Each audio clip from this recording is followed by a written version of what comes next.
देखिए, एक पहले पार्ट का टॉपिक था जिसे कुछ बच्चों ने जोर से कहा साहब ये टॉपिक रह गया है, तो आज मैं इस टॉपिक को फिनिश कर देता हूं। एक समान टॉपिक का नाम है एक समान विद्युत क्षेत्र में विद्युत द्विध्रुव पर लगने वाला बल तथा बल आघूर्ण। सबसे पहले जान लो कि विद्युत द्विध्रुव क्या होता है।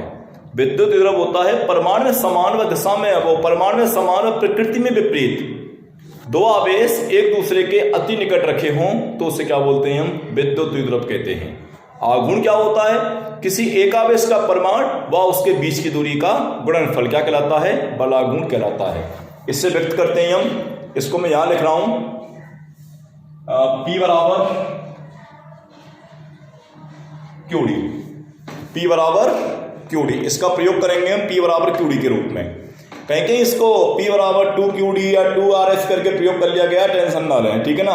यानी कि 2 ले लिया गया है इसमें, P बराबर QD है, इसमें क्या गया है P बराबर Q2D, 2D ले ली गई है इसमें, D प्लस D, ठीक है ना। हम लेंगे D/2 प्लस D/2, ठीक है। तो यहां पर टॉपिक है आपका एक समान विद्युत क्षेत्र में द्विध्रुव आघूर्ण पर लगने वाला बल, ठीक है। तो सबसे पहले हम बनाते हैं यहां पर क्या, एक समान विद्युत क्षेत्र। ऐसे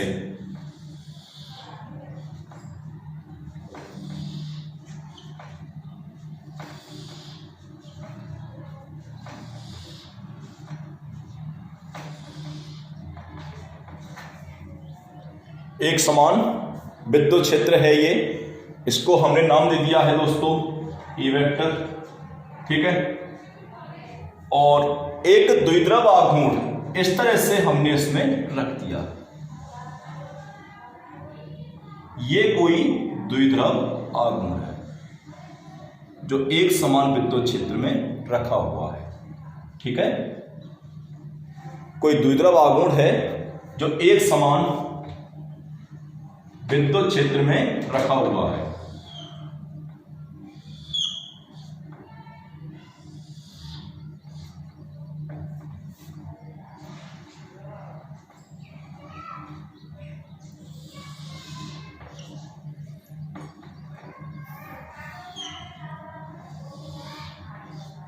कोई द्विध्रुव आघूर्ण जो एक समान विद्युत क्षेत्र में रखा हुआ है।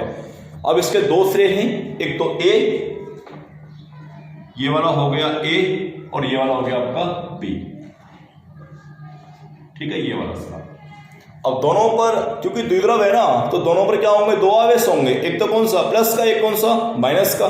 तो हमने यहां पर क्या मान लिया, -Q, और यहां पर क्या मान लिया हमने, +Q, ठीक है।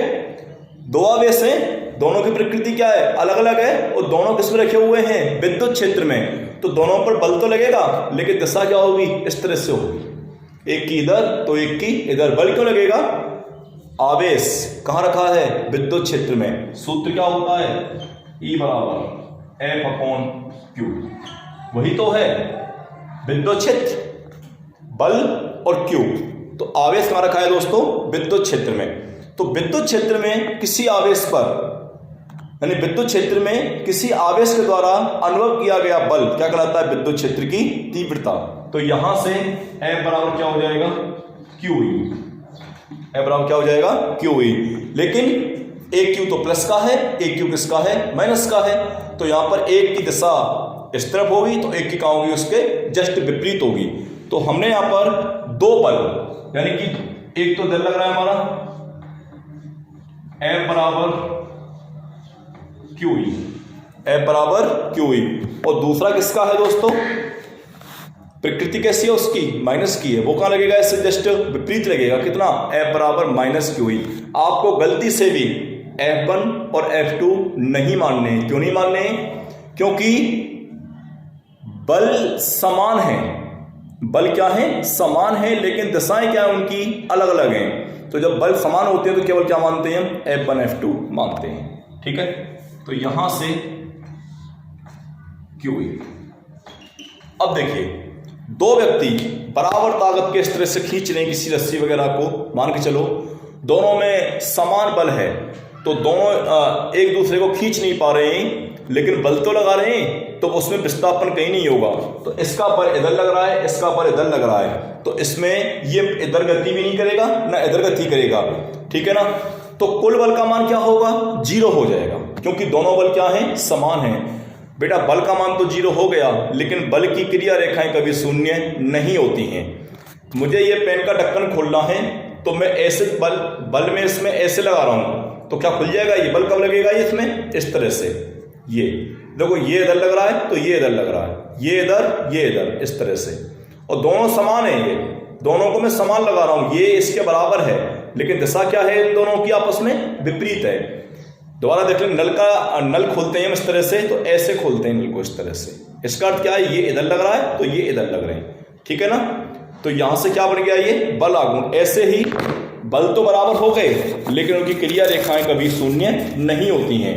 इस अवस्था में जो बल हैं वह उसको स्थानांतरित नहीं कर पाते हैं, लेकिन क्रिया रेखाएं शून्य नहीं होने से उस पर आघूर्ण उत्पन्न होते हैं। क्या उत्पन्न होते हैं, आघूर्ण उत्पन्न होते हैं, और उसी आघूर्ण का हमको मान ज्ञात करना है, जिससे हम क्या बोलते हैं, बल आघूर्ण कहते हैं। तो यहां से बल का मान तो शून्य हो गया, लेकिन क्रिया रेखाएं उनकी शून्य नहीं हुई, तो इस अवस्था में क्या लगेगा, बल आघूर्ण लगेगा।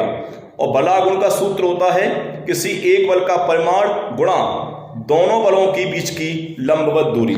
तो यहां से आप देख सकते हैं हमको लंबवत दूरी लेनी है, क्या लेनी है अपने को, लंबवत दूरी।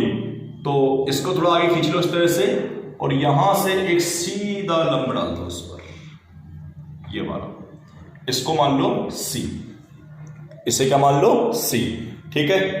तो हमने क्या डाल दिया, इस पर एक सीधा लंब डाल दिया है, तो इन दोनों बलों के बीच की दूरी। तो यहां से बलाघूर्ण क्या होगा, बलाघूर्ण यानी कि टा बराबर या बल आघूर्ण बराबर किसी एक बल